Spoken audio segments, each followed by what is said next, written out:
Hello बच्चों, क्या हाल चाल, कैसे हैं आप लोग? कैसी चल रही है आपकी पढ़ाई? मैं हूं अभिषेक जैन और मैं स्वागत करता हूं आपका टारगेट आईआईटी जेईई सीरीज के मैथ्स के आखिरी लेक्चर में। ये सीरीज हमने आज से लगभग 15-20 दिन पहले शुरू की थी और इसको हम लोग अंत तक पहुंचा रहे हैं। काफ़ी अच्छा लग रहा है। इन भी बच्चों ने सारे लेक्चर्स देखे होंगे, उन्हें काफ़ी अच्छा लगा होगा। बहुत ज़्यादा बड़े बड़े लेक्चर्स नहीं रखे गए थे। कारण यही था कि आप थोड़ा सा सेल्फ प्रैक्टिस को भी समय दें। रिकॉर्डेड ये सीरीज थी, जितना समय लेक्चर का ड्यूरेशन होता है उससे ज़्यादा डबल समय हमें कम से कम लगना चाहिए।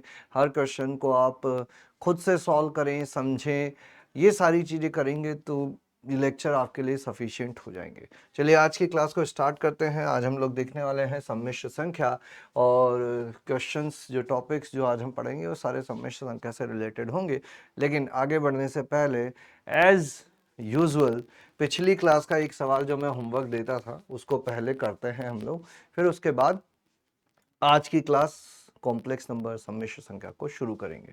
क्या कहा गया है? माना सिक्के को बार बार उछालने का प्रयोग, माना सिक्के को बार बार उछालने का प्रयोग तब तक करने दें जब तक कि लगातार दो उछालों के परिणाम समान ना आ जाए, है ना? मतलब एक बार उछाला, दूसरी बार उछाला, अगर दोनों परिणाम समान आ गए, खत्म।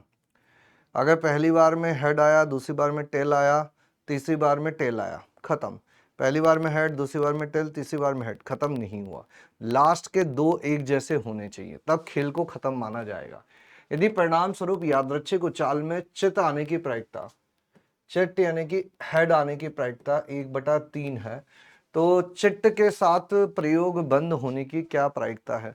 मतलब लास्ट दो हेड रहेंगे, इस बात की क्या प्रोबेबिलिटी है? लास्ट दो हेड रहेंगे, इस बात की क्या प्रोबेबिलिटी है? तो ऐसा हो सकता है कि पहले हेड हेड ही आ जाए, यही गेम खत्म हो जाए, या फिर पहला टेल आ जाए, फिर हेड हेड आ जाए और गेम खत्म हो जाए, या फिर हेड आए, टेल आए, फिर हेड हेड आ जाए और गेम खत्म हो जाए। है ना? ध्यान से देखते जाना पैटर्न क्या हो रहा है ना? फिर ऐसा हो सकता है कि टेल आए, टेल आए, हेड हेड, ऐसा आ जाए। मतलब अगला क्या होगा अपना कि हेड, इसके आगे बस एक हेड जोड़ दो, head tail, head tail, head head. फिर इसके आगे एक टेल जोड़ दो, tell head, tail head, tail head head. कितने हो गए? 1 2 3 4 5 6 7, 1 2 3 4 5 6, 1 2 3 4 5, 1 2 3 4, 1 2 3 1 2। समझ गए बात को? ऐसी चीजें वो हमसे चाहते हैं। अब ऐसी चीजें चाहते हैं तो यहाँ दो प्रकार के सिचुएशन देख रही है। कुछ टेल से स्टार्ट होने वाले हैं और कुछ हेड से स्टार्ट होने वाले हैं। मैं क्या करता हूँ, हेड से स्टार्ट होने वालों को एक साथ ले लेता हूँ। वो क्या होंगे कि हेड हेड आ जाए, या फिर हेड टेल हेड हेड आ जाए, या फिर head tail head tail head head आ जाए और ऐसे चीजें चलती रहे, या फिर tail head head, tail head, tail head head, 3 5 और 7, tail head tail head tail head head, ऐसे चीजें चलती रहे। ठीक है? अब हेड आने की प्रायिकता कितनी है? हेड आने की प्रायिकता है 1/3 और टेल आने की प्रायिकता कितनी है? टेल आने की प्रायिकता है 2/3, 1/3 और 2/3। तो अपन क्या कर सकते हैं? पहले 1/3, 1/3, 1/3, 2/3, 1/3, 1/3, 1/3, 2/3, 1/3, 2/3, 1/3, 1/3, ऐसे चलती रहेंगी चीजें। या फिर 2/3, 1/3, 1/3, 2/3, 1/3, 2/3, 1/3, 1/3, 2/3, 1/3, 2/3, 1/3, 2/3, 1/3, 1/3। यहां क्या हो जाएगा? 1/3 स्क्वायर सब में से कॉमन आ रहा है, या ये कह दो कि ये प्रथम पद है और ये अपना सार्व अनुपात है। ये सार्व अनुपात एक बार गुणा हुआ, सार अनुपात 2 बार गुणा हो गया, ऐसे चीजें चलती रहेंगी। और यहाँ पर ये प्रथम पद है और ये सार्वनुपात है, ये प्रथम पद, ये सार्वनुपात आर आर, तो ये क्या हो जाएगा 1/3 1/3 A/1 minus are.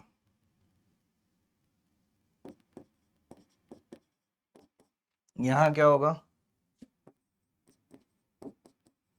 A/1 minus इसका आर क्या है,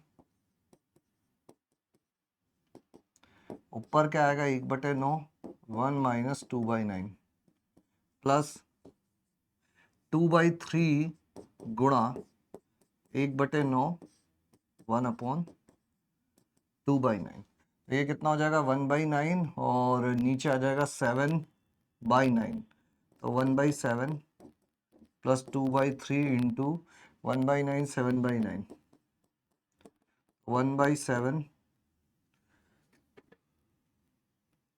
प्लस 2/21, इसको 3/21 लिख दें तो ये हो जाएगा 5/21।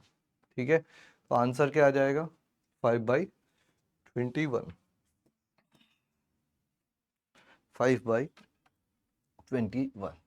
और ये हमसे पूछा गया था। अब कहानी को आगे बढ़ाते हैं और आ जाते हैं अपने आज के चैप्टर पर, जिसका नाम है सम्मिश्र संख्या। क्या है जिसका नाम, सम्मिश्र संख्या। ठीक है, चलिए सबसे पहला सवाल आप लोगों के सामने है कि मान लीजिए R सभी वास्तविक संख्याओं के समुच्चय को दर्शाता है। कब का ये सवाल है, ईयर नहीं लिखा, ईयर लिखा 2025 का ये सवाल। वास्तविक संख्याओं के समुच्चय को दर्शाता है। मान लीजिए Z1 जो है वो 1 + 2 आयोटा है और Z2 3 आयोटा है। दो सम्मिश्र संख्याएं हैं जहां आयोटा इज इक्वल टू √-1 होता है। ऑब्वियसली हम जानते हैं आयोटा क्या होता है। और S is equal to X, Y R cross R, जहां X और Y किसको संतुष्ट करते हैं कि X, Y की इससे दूरी और X, Y से इससे दूरी का 2 गुना ये बराबर है। ठीक है, तो S एक वृत्त है जिसका केंद्र ये है, वृत्त है वृत्त है वृत्त है वृत्त है। तो सिंपल सी चीज है, कुछ नहीं करना है हम लोगों को। यहाँ Z1 रख दें तो क्या हो जाएगा X plus iota Y -1 - 2 iota plus 2 times X plus iota Y और -3 आयोटा। इसका परिमाण कितना होगा x -1 का स्क्वायर y -2 का स्क्वायर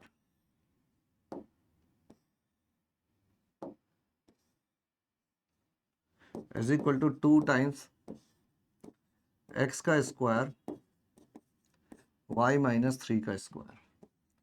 इसका वर्ग कर दो x -1 का स्क्वायर y -2 का square 4 times x square plus y -3 square. बस ये बात है, अब इसको हल करना है। तो छोटे छोटे सवाल, कॉम्प्लेक्स नंबर से हम फालतू ही डरते हैं, इतने सिंपल सिंपल सवाल पूछे जाते हैं। X square -2x + 1 plus Y square -4y + 4 4x square, ये हो जाएगा 4y स्क्वायर। यहाँ क्या आता -6y यानी कि -24y और प्लस 9 यानी कि 36। तो इसको इधर भेज दें अगर अपन पूरा, तो क्या बन जाएगा ये, इसको पूरा इधर भेज दें तो एक्स स्क्वायर 3x स्क्वायर हो जाएगा और 4y स्क्वायर में से y स्क्वायर गया तो 3y स्क्वायर हो जाएगा, है ना। और -2x इधर जाके +2x हो जाएगा और 4y उधर जाके -20y बचेगा उधर। और नियतांक की बात करें तो 4 और 1 5 31, तो 1/3 और 10/3 है ना। इसको ऐसे लिखना पड़ेगा पहले अपन को, x square plus Y square plus 2x/3 -20y/3 31/3 is equal to 0।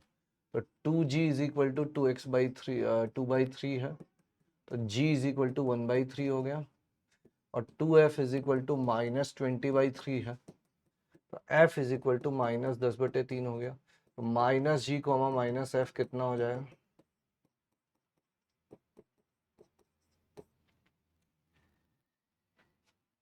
-1/3 comma 10/3। तो बस पहला उत्तर सही हो गया। सिंपल। कितने पुल? सिंपल। एक तो ये हो गया। और अब दूसरा आती है बात त्रिज्या की। किसकी बात आती है? दूसरी त्रिज्या की। तो त्रिज्या और देख लेते हैं। इसकी त्रिज्या क्या होगी? अंडर रूट इसका वर्ग प्लस इसका वर्ग माइनस सी। तो ये कितना हो जाएगा? अंडर रूट के अंदर इसका वर्ग होगा 9, है ना? इसका वर्ग होगा 9। तो 3 से गुणा कर दें तो 31 दिया 93। तो ऊपर आ जाएगा 8 और नीचे आ जाएगा 9। तो ये हो जाएगा 2√2/3। 2√2/3। 2√2/3। ठीक है। कोई दिक्कत, कोई परेशानी नहीं होनी चाहिए। चलिए आगे बढ़ाते हैं, अगला सवाल देखते हैं। किसी शून्येतर सम्मिश्र संख्या मतलब non zero complex number z के लिए मान लीजिए आर्गुमेंट ऑफ z के मुख्य पूर्णांक को दर्शाता है और मुख्य पूर्णांक का मान -पाई से पाई के बीच में है। मान लीजिए ओमेगा इकाई का वह घनमूल है, एकक का वह घनमूल यानी इकाई का घनमूल है, जिसके लिए आर्गुमेंट ऑफ ओमेगा जो है वो 0 से पाई के बीच में है। मतलब ये ओमेगा ही हो गया अपना, है ना? मान लीजिए कि ओमेगा की घात n इज इक्वल टू 1 से लेकर 2025, इसका योग करके उसका आर्गुमेंट निकाला जाए और उसे अल्फा कहा जाए, तो 3 अल्फा/पाई का मान कितना होगा? तो देखो समझते हैं। ये ओमेगा क्या है? पहली चीज तो ये वाला है, ई की घात आयोटा 2π/3 वाला, यानी कि -1 प्लस आयोटा √3/2 वाला। इस बात को ध्यान रखना कि x ऋणात्मक है, y धनात्मक है, द्वितीय चतुर्थांश की बात है। अब इस योग को समझते हैं। तो ये योग क्या होगा? पहले ये अंदर वाले योग को समझते हैं ना। n इज इक्वल टू 1 से लेकर 2025 minus omega plus omega square minus omega cube plus omega की घात 4, ऐसे लास्ट में आएगा माइनस ओमेगा की घात 2025। तो ये जीपी है, प्रथम पद है ओमेगा, है ना? और ओमेगा कितने हैं यहाँ पर? ओमेगा जो सार्व अनुपात है वो कितना है? सार्व अनुपात है माइनस ओमेगा की घात पदों की संख्या 2025 -1 माइनस ओमेगा -1। ठीक है। फर्दर सिंप्लीफाई कर ले तो ये कितना हो जाएगा? माइनस ओमेगा की घात 2025, ये ऐसा हो जाएगा। अच्छा, ओमेगा की घात 2025 क्या होगा? तो ओमेगा की घात 2025 2025 तो 3 से विभाजित होता है। 2025 तो 3 गुणा कितना और रखा है? 3 छंग 18 बचे 2, 3 छंग 18 बचे 2, तीनों सातों 21 और तीनों पचे 15, ये लिखा हुआ है। ये तो 600 तिया 1800, 75 तिया 225, है ना? तो ये 1 हो जाएगा। ये क्या चीज लिखी हुई है? -1 तो ऊपर हो गया माइनस माइनस प्लस का 2 omega upon minus omega -1 -2 omega upon omega +1। देख लो, -2 ओमेगा अपॉन ओमेगा +1। ये माइनस माइनस प्लस -2 गुणा -2 गुणा -ओमेगा प्लस का 2 ओमेगा, नीचे से माइनस कॉमन ले लिया। मतलब इस योग का मान अपन ने पता कर लिया है। अपन को इसका आर्ग्यूमेंट चाहिए। आर्ग्यूमेंट ऑफ -2 ओमेगा, इसको ऐसा लिख लूं क्या? -2 गुणा ओमेगा अपॉन ओमेगा +1। अब आर्ग्यूमेंट की क्या प्रॉपर्टी होती है ना? अल्फा के बारे में कुछ कहा गया है क्या? अल्फा इसका आर्गुमेंट है और आर्गुमेंट माइनस पाई से पाई में ही रखना है अपन को, ठीक है। तो ये है अपना argument of -2 plus argument of omega minus argument of omega +1। Argument of -2 negative संख्या है, उसका आर्गुमेंट कितना हो जाता है? पाई हो जाता है, नीचे की तरफ से जाता है। आर्गुमेंट ऑफ ओमेगा कितना होता है? ओमेगा +1 का आर्गुमेंट क्या होगा? तो ओमेगा +1 चीज क्या होगी?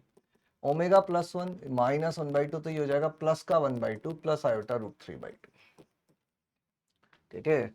ये है -1/2, एक जोड़ोगे 1/2 हो जाएगा। इसका आर्गुमेंट क्या आएगा? Argument of omega +1 tan inverse दोनों बराबर है तो ये tan इनवर्स √3 यानी कि π/3 आ जाएगा।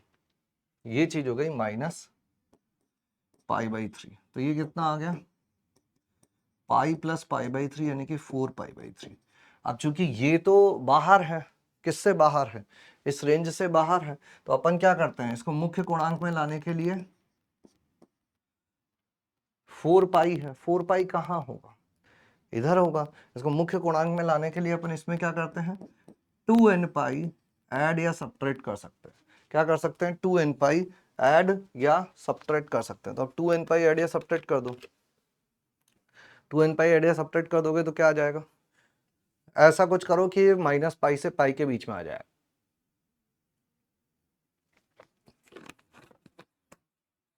क्या करें?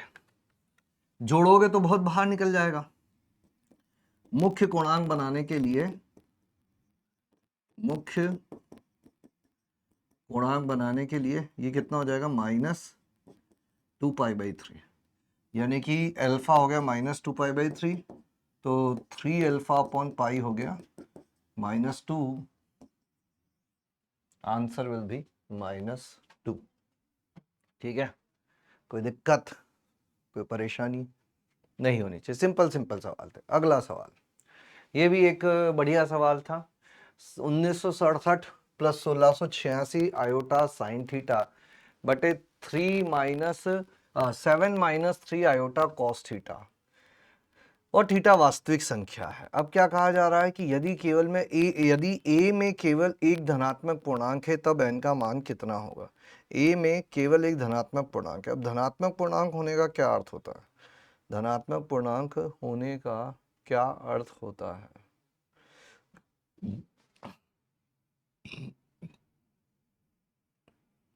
धनात्मक पूर्णांक मतलब ये संख्या जो है ये धनात्मक पूर्णांक है।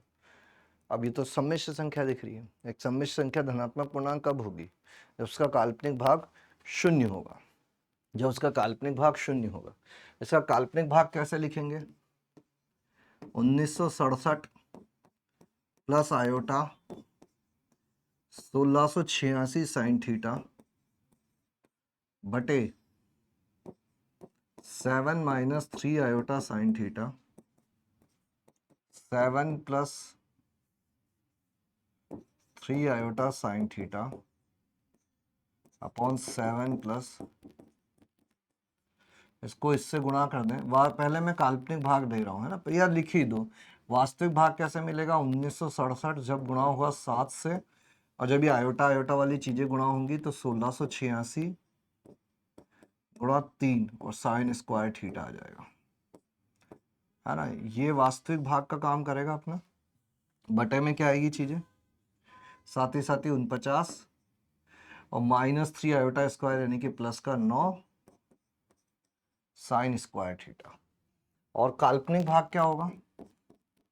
जब इसका वास्तविक इसके काल्पनिक से गुणा होगा यानी कि 1686 गुणा 7 और प्लस जब इसका काल्पनिक उसके वास्तविक से गुणा होगा यानी कि 1967 गुणा 3 साइन थीटा बटे में कितना आ जाएगा? 49 प्लस 9 साइन स्क्वायर थीटा।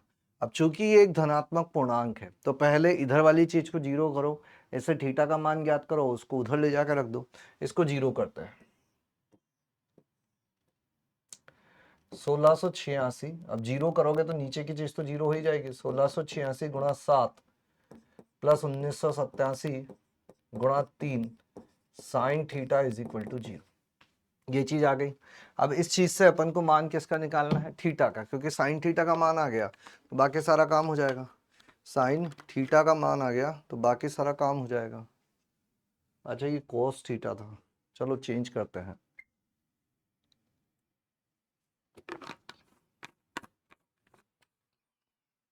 नीचे ये कॉस थीटा था, नीचे ये कॉस थीटा, ये कॉस, ये कॉस, ये कॉस, ये कॉस स्क्वायर थीटा बनेगा, ये कॉस स्क्वायर थीटा बनेगा, और यहां पर भी चीजें बदलेंगी, काफी कुछ बदल जाएगा। ज्यादा बेहतर यही रहेगा कि इसको और इसको तो अपन पूरा ही फिर से लिख दें। वास्तविक भाग कैसे मिलेगा, 1967 गुणा 7, और जब ये दोनों गुणा होंगे तो आयोटा स्क्वायर माइनस हो जाएगा, और 3 गुणा 1686, और यहाँ आ जाएगा साइन थीटा कॉस थीटा। ये है 49 plus 9 cos square theta plus iota times, ये इससे गुणा होगा और वो उससे गुणा होगा, तो 3 गुणा 1967 कॉस थीटा,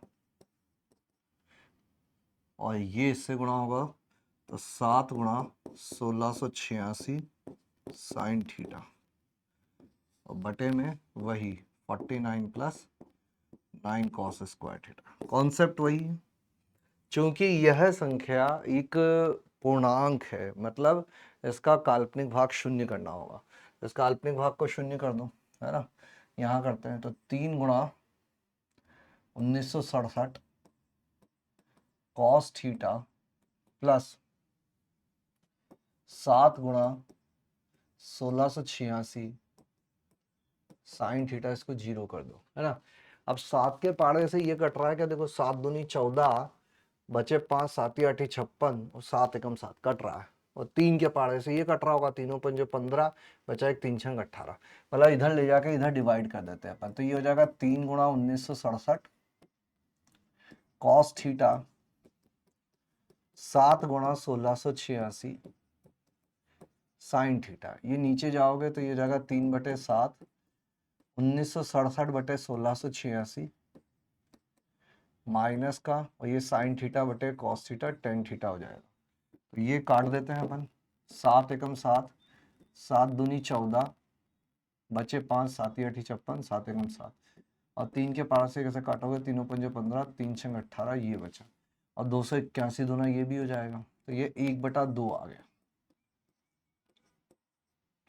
है ना। 28 दूना 56, 1 दूना 2, ये भी कट गया। अब टेन थीटा आ गया 1/2, और हमको चाहिए क्या कि वो धनात्मक पूर्णांक क्या होगा। वो धनात्मक पूर्णांक क्या होगा, ये वाला हिस्सा तो आपने 0 कर दिया, ये वाला हिस्सा तो आपने 0 कर दिया, तो बस यहाँ पर अपन साइन थीटा गुणा कॉस थीटा का मान रख दें। तो साइन थीटा गुणा कॉस थीटा, साइन 2 थीटा कितना होता है, 2 टेन थीटा अपॉन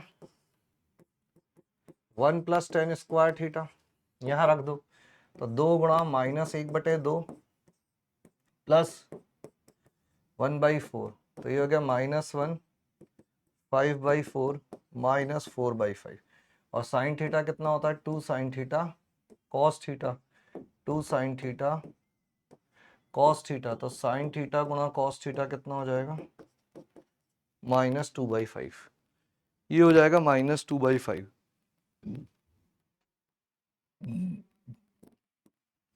यहाँ ले जाके रख दूं 1967 गुणा 7। अच्छा नीचे कॉस स्क्वायर थीटा मान भी चाहिए हम लोगों को। कॉस स्क्वायर थीटा का मान कहाँ से ले आए, तो सेक स्क्वायर थीटा होता है 1 प्लस टेन स्क्वायर थीटा, तो ये हो जाएगा 1 प्लस 1/4, यानी कि 5/4, तो कॉस स्क्वायर थीटा कितना हो जाएगा, 4/5, ये कितना आया था, -2/5, तो ये -3 गुणा 1686 गुणा साइन थीटा गुणा कॉस थीटा -2/5 बटे 49 प्लस 9 गुणा 4/5। अब इसको कैलकुलेट करना है तुम लोगों को, इसको कैलकुलेट करना पड़ेगा और कोई उपाय नहीं है यहाँ पर। इसकी कैलकुलेशन से ही तुम्हारो उत्तर आवेगो। तुम्हारा उत्तर तभी आएगा जब तुम इसको कैलकुलेट करोगे। अब ये कैलकुलेशन तुम्हारे लिए छोड़ दी जा रही है, ये कैलकुलेशन तुम्हारे लिए छोड़ दी जा रही है। ठीक है, आगे बढ़े, अगला सवाल देखते हैं। ठीक है।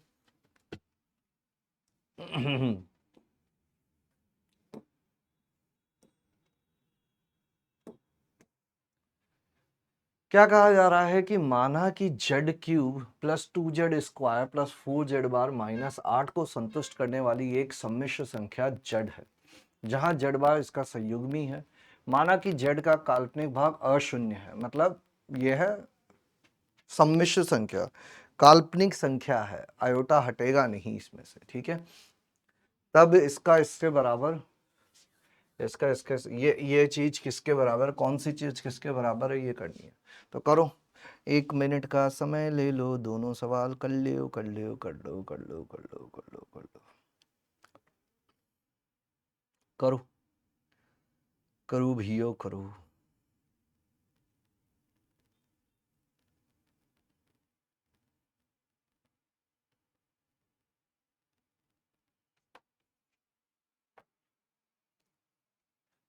क्या क्या हम लोगों को दिया हुआ है थोड़ा सा समझो, को दिया हुआ है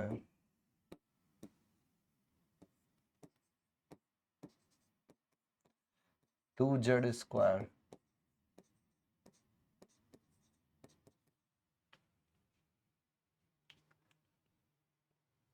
अब मैं क्या करता हूँ, इस पूरे का संयुग्मी ले लेता हूँ। तो ये तो वास्तविक संख्या है, वास्तविक संख्या का संयुग्मी यही रहेगा। यहाँ क्या आ जाएगा, 2z बार का स्क्वायर, यहाँ हो जाएगा 4z, और 8 का संयुग्मी 8 ही रहेगा। और इसमें से इसको घटा दिया जाए, इसमें से इसको घटा दोगे 0 आ जाएगा, इसमें से इसको घटाओगे z² माइनस z बार का square plus 4 times z bar minus z is equal to 0। इसको अपन क्या लिख सकते हैं, z माइनस z बार गुणा z प्लस z बार, और यहाँ माइनस कॉमन ले लें, ये हो जाएगा z माइनस z बार। तो यहाँ से क्या चीज आ गई, या तो z माइनस z बार 0 हो जाएगा, या 2 times z plus z bar minus 4 0 हो जाएगा, है ना।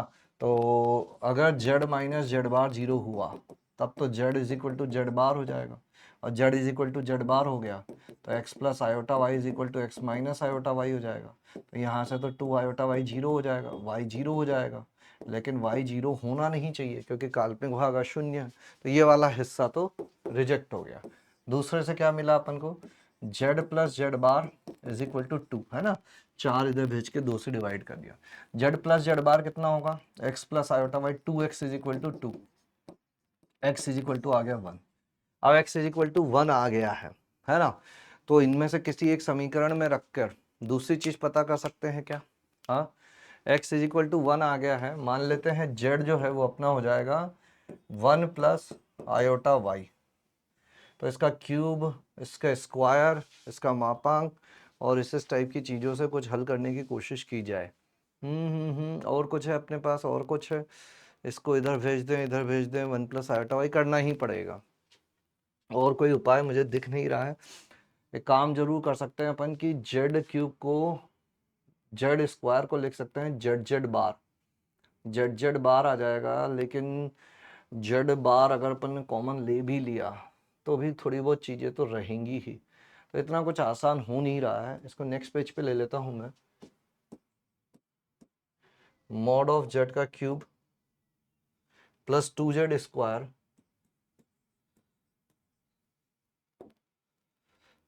Plus 4z bar minus 8 is equal to 0। ठीक है, और z इज इक्वल टू क्या हो जाएगा, 1 प्लस आयोटा वाई। तो मॉड्यूलस ऑफ जेड कितना हो जाएगा, √1 प्लस वाई स्क्वायर, और मॉड्यूलस ऑफ जेड का क्यूब कितना हो जाएगा, 1 प्लस वाई स्क्वायर का अंडर रूट का क्यूब, यानी कि 3/2। ठीक है, तो ये हो जाएगा 1 plus Y square under root का क्यूब प्लस 2 गुणा इसका स्क्वायर करेंगे तो ये हो जाएगा 1 minus Y square plus 2 iota y. वो वास्तविक संख्या है ना, हो जाएगा, थोड़ा हिम्मत रख के करना पड़ेगा। प्लस 4 गुणा 1 minus iota y minus 8 is equal to 0। अब वास्तविक वास्तविक चीजें एक साथ इकट्ठी कर लो, अब काल्पनिक काल्पनिक चीजें एक साथ इकट्ठी कर लो। तो वास्तविक चीजें क्या हो गई, 1 प्लस वाई स्क्वायर की घात 3/2 प्लस 2 गुणा 1 minus Y square plus 4 minus 8, ये वास्तविक चीजें हो गई। काल्पनिक चीजें क्या हो जाएंगी, आयोटा 4y माइनस 4y, वहां से ये गुणा होता तो 4 आयोटा वाई, तो 4 iota y minus 4 iota y minus 8 is equal to 0। सही किया क्या ये अपन ने, देख लेते हैं, ये तो वास्तविक है ही। काल्पनिक भाग यहाँ से आएगा, इसका स्क्वायर हो जाएगा, इसका स्क्वायर वाई इसका स्क्वायर प्लस 2 आयोटा वाई, और इसके आगे 2 है और ये है, चीज़ें तो सही है। अब ये तो 0 के बराबर कैसे होगा, 4y यहाँ से जेड क्यूब इधर रखा, यहाँ से जेड क्यूब इधर रखा, तो सब कुछ कट गया क्या। अच्छा रुको रुको रुको रुको, ये 8 यहाँ थोड़ी ना आएगा, 8 तो वास्तविक वाला है, ठीक है। तो ये 0 हो गया, कोई बात नहीं, ये 0 हो गया तो बची हुई चीज भी 0 होनी चाहिए। अब बची हुई चीज क्या है, प्लस 2 गुणा, इसको भी अंदर गुणा कर दूं, 2 minus 2y square minus 4 is equal to 0। तो ये कितना हो जाएगा, 1 प्लस वाई स्क्वायर की घात 3/2, और ये इधर जाके हो जाएगा 2y स्क्वायर प्लस 2, तो ये हो जाएगा 1 प्लस वाई स्क्वायर की घात 3/2, 2 गुणा वाई स्क्वायर प्लस 1, है ना। तो इधर भाग दे दें इसको, तो वाई स्क्वायर 1/वाई स्क्वायर का अंडर रूट बचेगा इज इक्वल टू 2 के, तो 1 plus Y square is equal to हो जाएगा 4, वाई स्क्वायर हो जाएगा 3, यानी कि वाई इज इक्वल टू हो जाएगा प्लस माइनस √3। तो जेड आ जाएगा अपना 1 प्लस माइनस आयोटा √3, ठीक है। जेड स्क्वायर के, अब तो सारा काम खत्म ही हो गया, अब तो कुछ बचा ही नहीं, इनमें से किसी भी एक को ले लो। जेड का मापांक कितना हो जाएगा, 1 का स्क्वायर प्लस 3 का स्क्वायर 4, 2 हो जाएगा, और 4 मतलब ये 4 हो जाएगा, मापांक का वर्ग, 1 का वर्ग √3 का वर्ग। जेड माइनस जेड का संयोग, इनमें से कोई भी एक को जेड मान लो, 1 प्लस आयोटा √3 को मान लो, तो जेड का संयोग में क्या हो जाएगा, 1 minus iota √3। Z minus z bar कितना हो जाएगा, 2 आयोटा √3, तो इसका मापांक कितना हो जाएगा, 2√3, 4 3 12,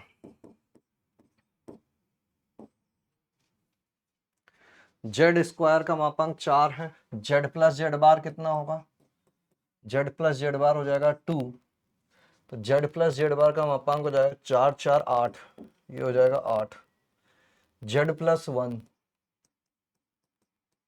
2 प्लस आयोटा √3, 2 दूना 4 3 7 5, तो 4 12 8 7, मतलब आंसर हो जाएगा 2 1 3 5, 2 1 3 5, ये तो हल ही हो गया, 2 1 3 5, B is the correct answer, B is the correct answer, ठीक है। चलो आगे बढ़ाते हैं कहानी को, अगला सवाल देखते हैं। क्या कहा गया है कि माना कि A1 A2 A3 A8, माना कि A1 A2 A3 A8, माना कि A1 A3 A2 A8 जो है वो क्या है, एक अशून्य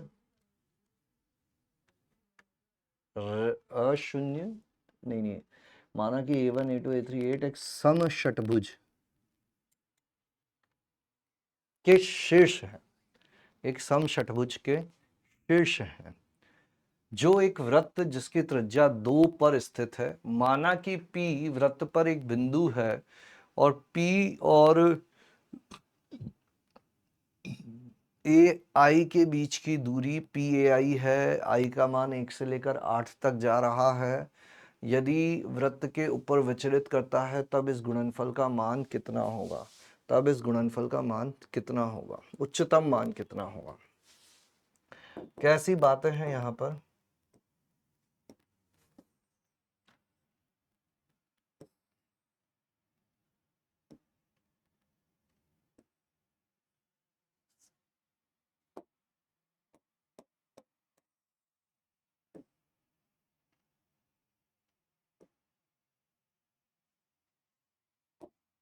सम अष्टभुज, अष्टभुज मतलब 8 भुजाएं, 2 भुजाएं इधर ले लेते हैं, 2 ये हो गई, 2 यहां ले लेते हैं, 2 यहां ले लेते हैं,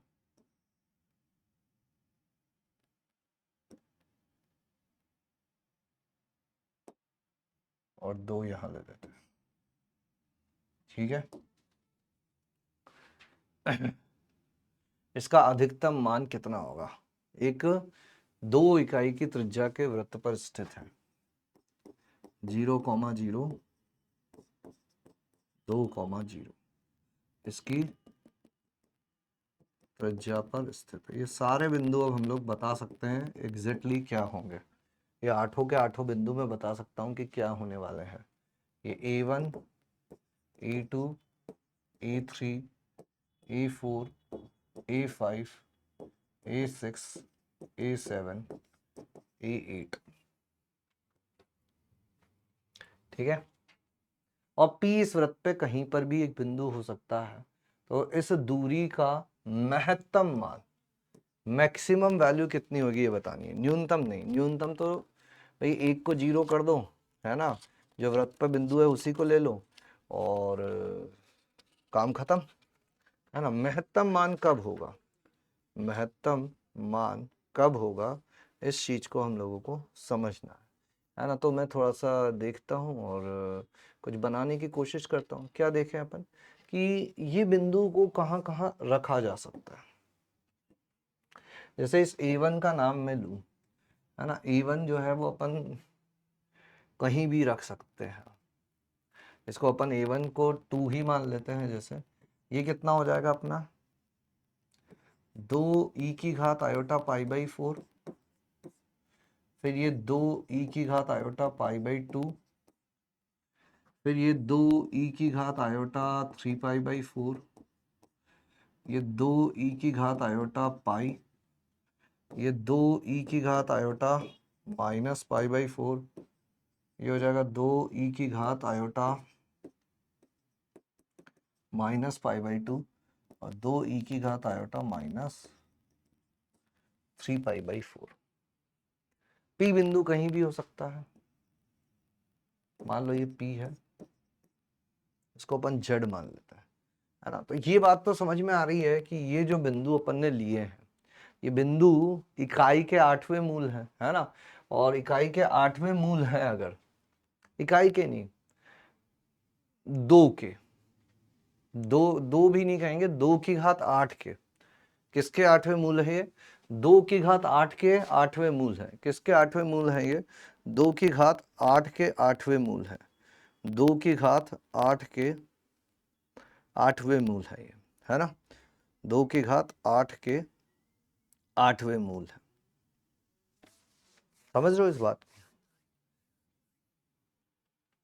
तो क्या अपन ऐसा लिख सकते हैं कि ये जो चीजें हैं अपनी, इसको मैं 2 बोल देता हूँ, ये तो 2 है ही अपना। इसको इसको अल्फा बोलते हुए, इसको 2 अल्फा, इसको 2 अल्फा स्क्वायर, इसको 2 अल्फा क्यूब, इसको 2 अल्फा की घात 4, 2 अल्फा की घात 5, 2 अल्फा की घात 6 और 2 अल्फा की घात 7 रख लेते हैं। और ये किसके मूल हो जाएंगे, ये इस समीकरण के मूल हो जाएंगे। z की घात 8 माइनस 2 की घात 8 के, देख लो रख रख के सारे। जैसे 2 रखोगे तो 0 हो जाएगा, है ना, 2e⁴ रखोगे तो 2 की पावर 8 होगा, e की घात कितना आ जाएगा 8 गुणा π/4 यानी कि 2π हो जाएगा, ये सारी चीज हो जाएगी। ये कितना हो जाएगा z-2, ये z-2 alpha, z-2 alpha square, ऐसे करते करते कहां तक z-2 अल्फा की घात 7, है ना। अब ये जो z है, मान लेते हैं अपन इस वृत्त पे कोई भी एक रैंडम पॉइंट ले लें, कोई एक रैंडम पॉइंट मैंने ये p लिया था, ये z। तो जब मैं लिख रहा हूं z-2 तो वो किस दूरी को बता रहा है, वो इसी दूरी को बता रहा है क्या। जब मैं लिख रहा हूं z-2 अल्फा तो वो इस दूरी को बता रहा है। जब मैं लिख रहा हूं z-2 अल्फा स्क्वायर तो इस दूरी को बता रहा है।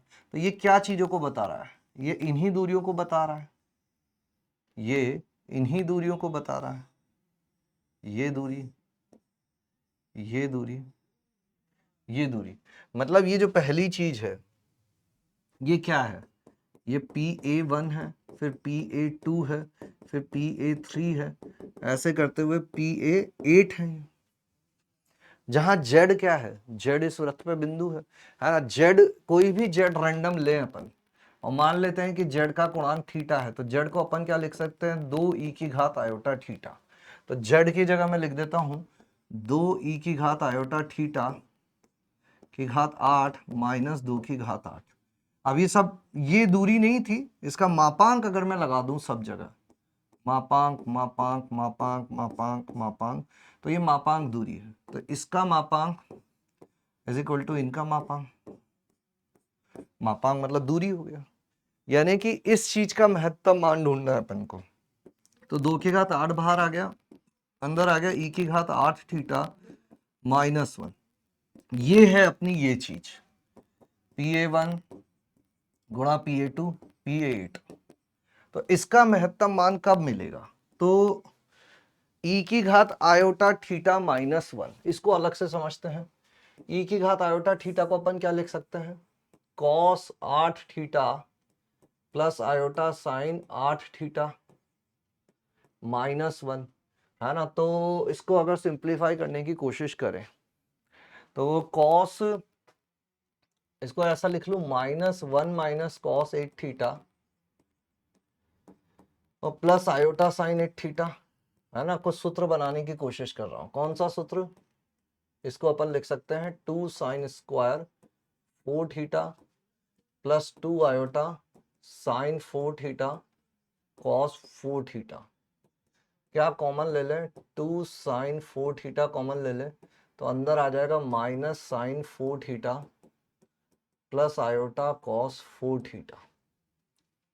मतलब ये राशि इसके तुल्य है। और जब इसका मापांक चाहिए अपन को, इसका मापांक मतलब इसका मापांक मतलब इसका मापांक मतलब इसका मापांक, अब इसके मापांक को क्या लिख सकते हैं 2 साइन 4 थीटा और minus sine theta plus iota cos theta. तो इसका परिमाण तो 1 हो जाएगा और इसका परिमाण हो जाएगा 2 साइन 4 थीटा। यानी कि ये जो राशि है वो कितनी आ गई 2 की घात 8 और 2 गुणा यहां आ गया साइन 4 थीटा। ये मैक्सिमम कब होगा, ये मैक्सिमम कब होगा जब इसका मान मैक्सिमम हो और इसका मान मैक्सिमम कितना होता है 1 होता है। तो आंसर कितना हो जाएगा अपना 5 1 2, आंसर कितना हो जाएगा अपना 5 1 2। क्लियर है क्या बात, कोई दिक्कत कोई परेशानी, कोई दिक्कत कोई परेशानी नहीं होनी चाहिए। डन।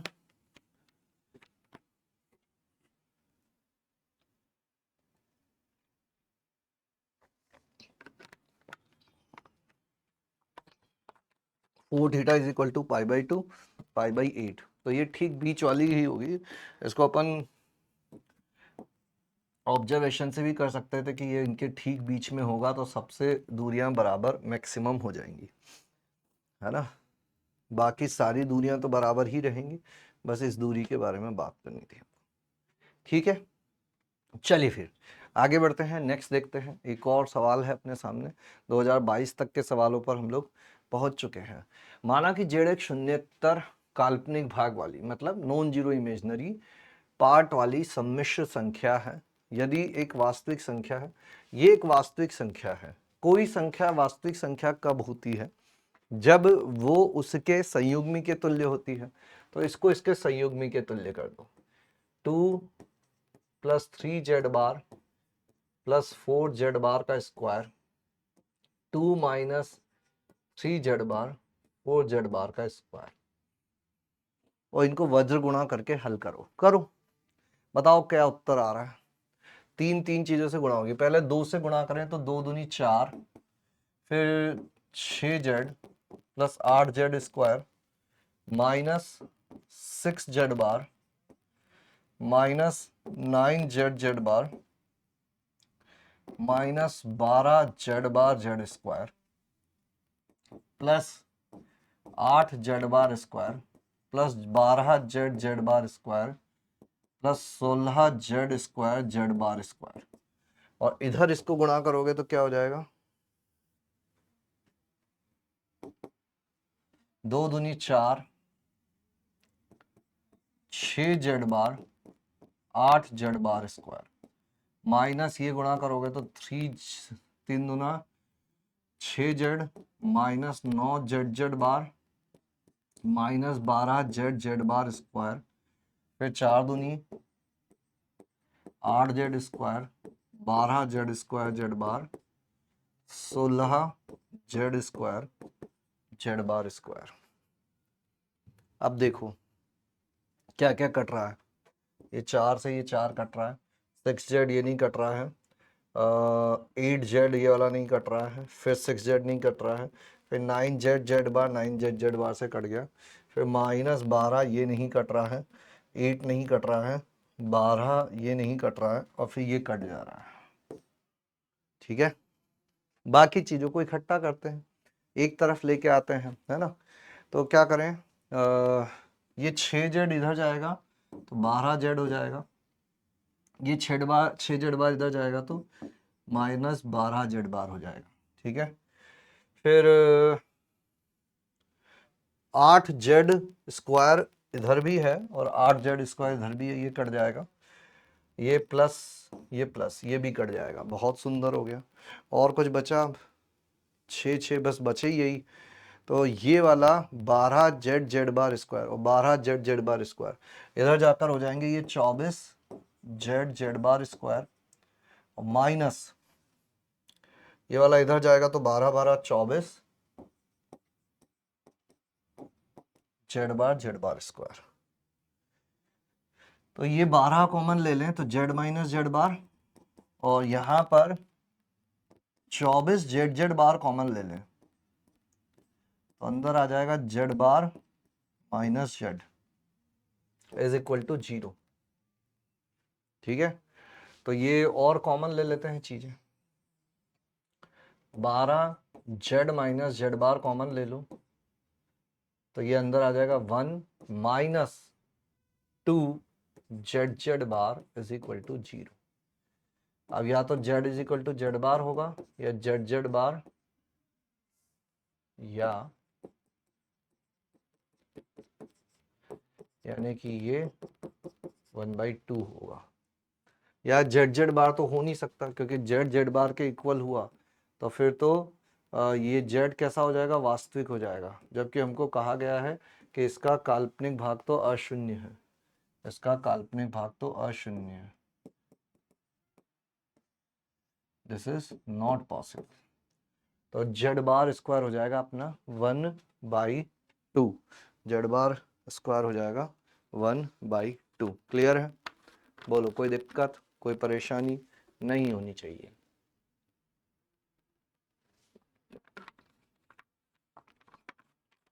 चलिए फिर आगे बढ़ते हैं, कुछ और सवाल देखते हैं। मजा आ रहा होगा आई होप ये सवाल करके आपको।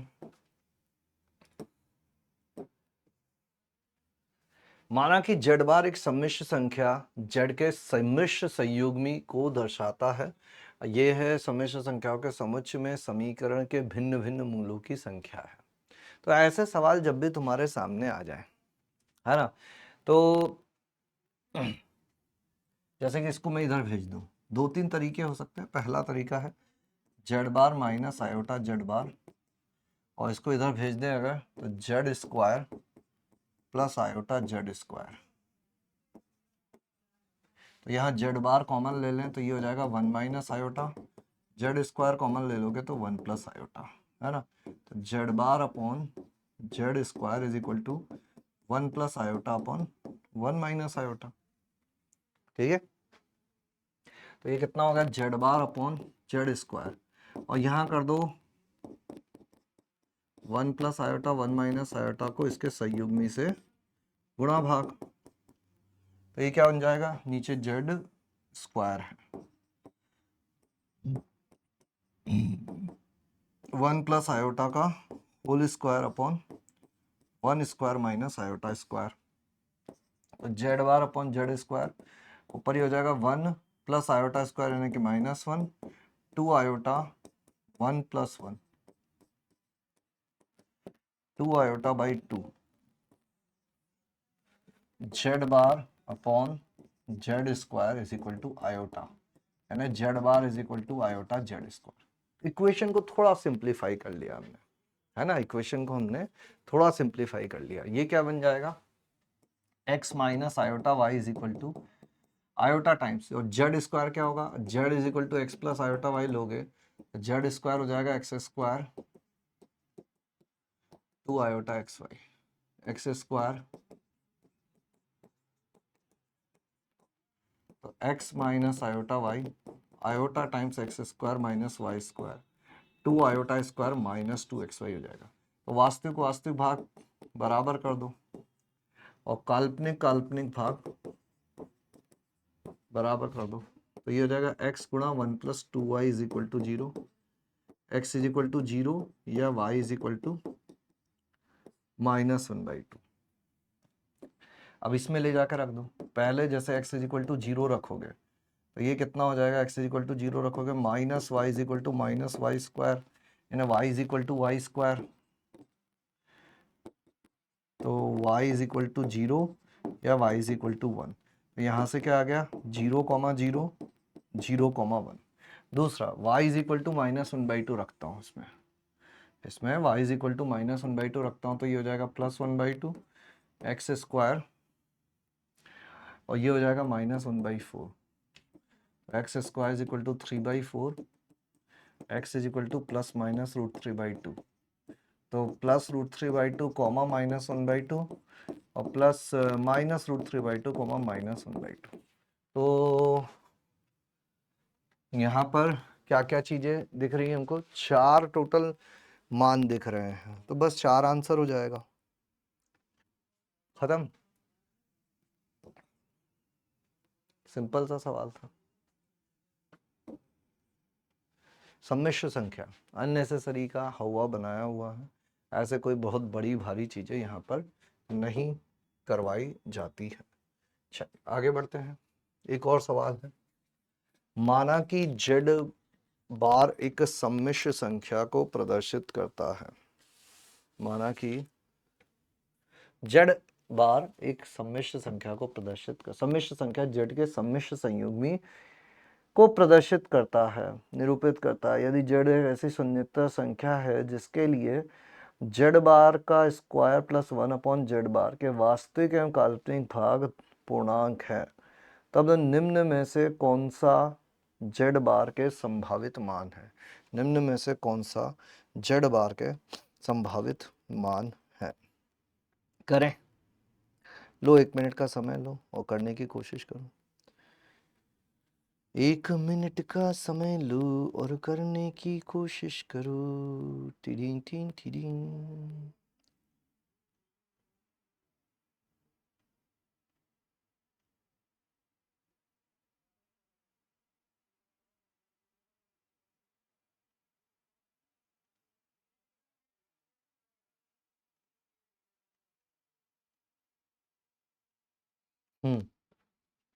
देखें, देखो इस चीज को लेकर अपन आगे बढ़ते हैं, जिसके लिए कि वास्तविक और काल्पनिक भाग दोनों पूर्णांक है। इसका वास्तविक भाग भी पूर्णांक है और काल्पनिक भाग भी पूर्णांक है। इसको नए पेज पे ले लेते हैं। क्या है ये, जेड बार का square plus 1 upon z square is equal to M plus iota, z bar का स्क्वायर प्लस 1/z इसका एम प्लस आयोटा। ठीक है, अब इसको मैं ऐसा लिख लेता हूं, यहाँ ऊपर नीचे जेड बार के स्क्वायर से गुणा कर देते हैं।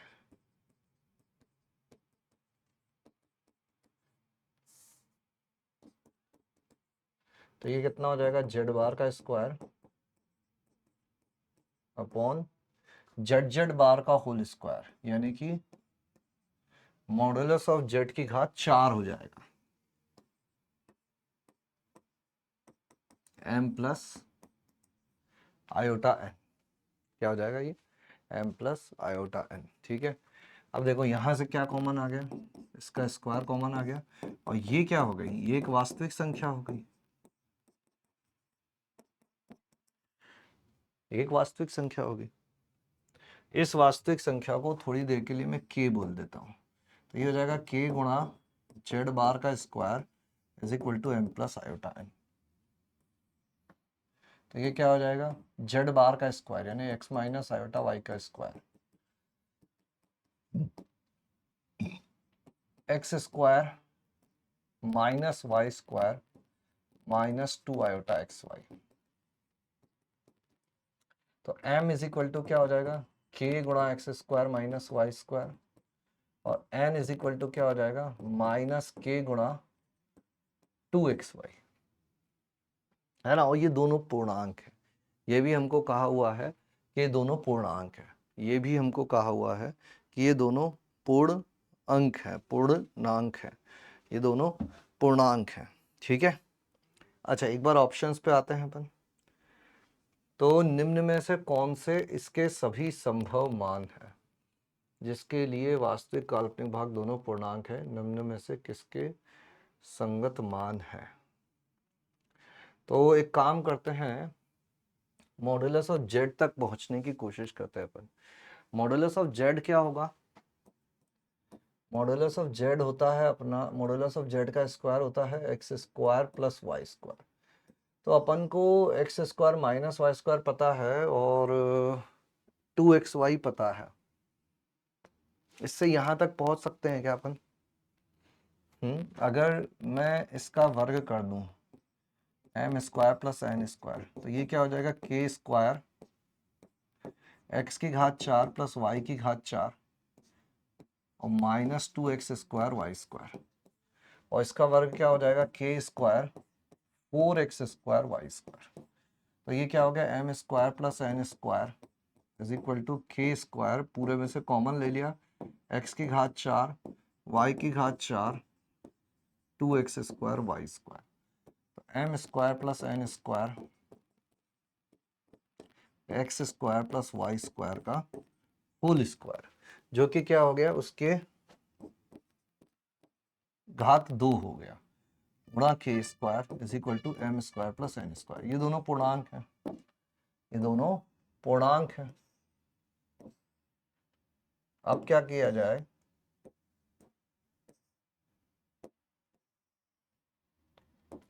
यहां पर के क्या था अपना, के ये चीज थी, इसका मान लाके रखते हैं अपन, है ना। नए पेज पे ले लेते हैं, या चलो यहीं लिख लेते हैं अभी तो साइड में, कि M square plus N square is equal to क्या हो जाएगा, के स्क्वायर, यानी कि 1 प्लस 1 अपॉन जेड की घात 4 का स्क्वायर गुणा जेड की घात 4। तो इसको ओपन करूंगा मैं तो क्या आएगा, 1 प्लस 1 अपॉन जेड की घात 8 प्लस 2 गुणा जेड की घात 4 और गुणा में जेड की घात 4। ठीक है क्या, 1 अपॉन जेड की घात 4, इधर से ये आ गया, इधर से ये आ गया, इधर से ये आ गया, यहाँ से यहाँ तक की चीज़ें आ चुकी है। 1 अपॉन जेड स्क्वायर जेड की घात 4, अगर ओपन कर दें अपन या सीधा सीधा अंदर भी मल्टीप्लाई कर देते तो भी चल जाता। स्क्वायर है और घात 4 है, तो स्क्वायर है और घात 4 है, अंदर गुणा करोगे तो ये हो जाएगा जेड की घात 4, यहाँ भी जेड की घात 4 आ जाएगा और यहाँ जेड की घात 8 आ जाएगा। जेड की घात 4, जेड की घात 4 और जेड की घात 8 आ जाएगा। 4 4 और 8 आ जाएगा। जेड स्क्वायर का स्क्वायर करके अंदर भेज दें, एक स्क्वायर अंदर जाएगा तो ये ऐसा हो जाएगा। इसमें से जेड स्क्वायर का स्क्वायर लिख दें तो ये एक अंदर गुणा कर दें तो ये हो जाएगा जेड स्क्वायर प्लस 1/जेड स्क्वायर का होल स्क्वायर। वो 16 होता है ना, जेड स्क्वायर का स्क्वायर और प्लस 2 जेड की घात 4। तो ये हो जाएगा अपना जेड स्क्वायर अंदर गया, ठीक है, स्क्वायर स्क्वायर, ये स्क्वायर था, ये घात 4 थी, स्क्वायर करोगे 1, जेड की घात 4 मिलेगा। फिर 8 होता तो ये 1/जेड की घात 4 होता और 2/जेड की घात 4 होता तो वो 2 हो जाता।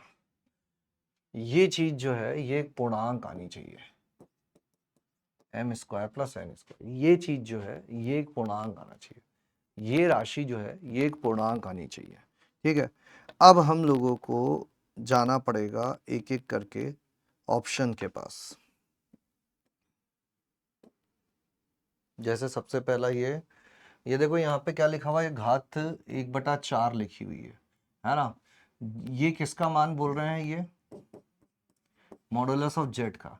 इसका मतलब मॉडुलस ऑफ जेड की घात 4 जो है वो 43 प्लस 3√205/2 ऐसा हो सकता है क्या, ये आपको चेक करना पड़ेगा कि ये मान इस समीकरण को संतुष्ट कर रहा है क्या।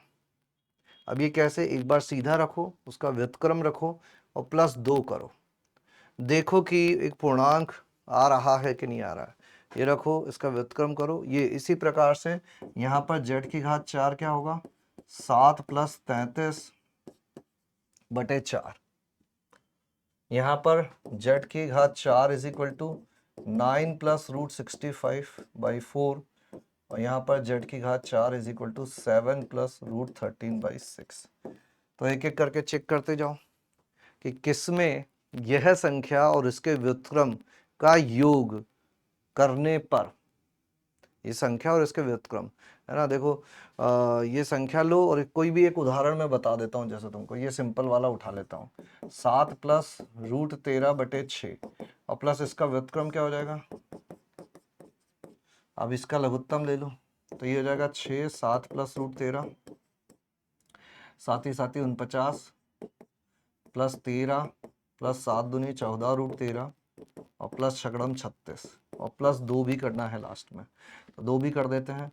तो ये कितना हो जाएगा अपना 49 और 13 52, 52 और 30 82 और 6 88, 88 प्लस 14√13 और लघुत्तम ले लें इधर तो ये हो जाएगा 6 दूनी 12 7 84 और 6 दूनी 12√13 बटे नीचे है 6 7 प्लस √13, तो कितना हो जाएगा 88 84 160 168 192 और प्लस 26√13 और बटे में कितना आ रहा है 6 7 42 प्लस 6√13। तो ये तो एक पूर्णांक नहीं है, ये तो एक पूर्णांक नहीं है। अब अगर ये एक पूर्णांक नहीं है मतलब ये उत्तर नहीं होगा। ऐसे कर करके चेक करते जाओ, ऐसे कर करके चेक करते जाओ, उत्तर आता जाएगा, उत्तर आता जाएगा, है ना। एक काम और कर सकते हो कि ये देख लो कि इसका व्युत्क्रम ये संयुग्मी करके भी कर सकते थे, अगर किसी को मन है तो यहाँ 7 माइनस √13/7 माइनस √13 इस तरह से भी आगे बढ़ा जा सकता था। सभी में संयुग्मी वगैरह निकाल लो तो ये कितना हो जाएगा 7 प्लस √13/6 प्लस ये 6 टाइम्स 7 माइनस √13, साथ ही 49 में से 13 गए तो कितना हो गया 36। तो मैक्सिमम सभी केसेस में ये ऐसा आ जाएगा। तो ये हो गया 7/6, 7/6 यानी कि 14/6 यानी कि 7/3 और प्लस 2 और कर दिया जाएगा। तो ऐसे करके चेक करोगे ना तो सब में ऐसी बैठ जाएगी 90 91 81 81 माइनस 65 करेंगे तो ये 16 आ जाएगा, 16/4 फिर से वैसी ही चीज़ें हो जाएंगी। तो सब में वैसी ही चीज़ें होती हुई दिख रही हैं, है ना? क्लियर है? चलिए फिर आगे बढ़ते हैं और एक सवाल अब होमवर्क देते हैं जो कल की वरुण की क्लास में सुबह डिस्कस किया जाएगा। जो बच्चे इस क्वेश्चन को करके लेकर आएंगे वो वरुण की क्लास में आएंगे, है ना? तो क्लास क्वेश्चन करने हैं और मोर PYQs, जितने ज्यादा हो सके PYQs करो, टेस्ट दो, इन फॉर्म ऑफ टेस्ट दो, ठीक है? बाकी देखो बेटा, बहुत अच्छे से हमने इस सीरीज को पढ़ा है। जिन बच्चों ने ईमानदारी से अटेंड किए होंगे, एक बार कमेंट में ज़रूर बताना कितने लोगों ने सारे लेक्चर अभी तक अटेंड किए हैं। आप पाएंगे कि आपको फ़ायदा हुआ है। जब आप एग्ज़ाम दे के निकलोगे ना, तो आपको लगेगा कि हाँ, ये चीज़ बेहतर थी। एटलीस्ट उन बच्चों से आप जब तुलना करेंगे जिन्होंने एक भी लेक्चर नहीं देखा है या कुछ देख के छोड़ दिए थे, तो उनसे आप बेहतर परफॉर्म करोगे, ये मुझे पता है। क्योंकि ऐसा होता है, जो बच्चे कंसिस्टेंट रहते हैं, रेगुलर काम करते हैं, उनको उनकी मेहनत का परिणाम मिलता है। कभी दिखता है, कभी नहीं दिखता है, लेकिन मिलता ज़रूर है, ठीक है? तो ऑल द वेरी बेस्ट। आप लोगों ने बहुत अच्छे से मेहनत की है, आपकी तैयारी बहुत सारे बच्चों से बेहतर है। बस पॉजिटिविटी के साथ जाना है और अपना बेस्ट देकर आना है। एक बात याद रखेंगे सभी लोग कि कोई अंतर नहीं है सबको जीत लेने में और अंत तक हार ना मानने में। चलिए, धन्यवाद। मिलेंगे आपसे फिर से कुछ दिनों बाद कुछ और चीज़ें लेकर। तब तक के लिए थैंक यू, धन्यवाद, tata, bye bye, good night, thank you.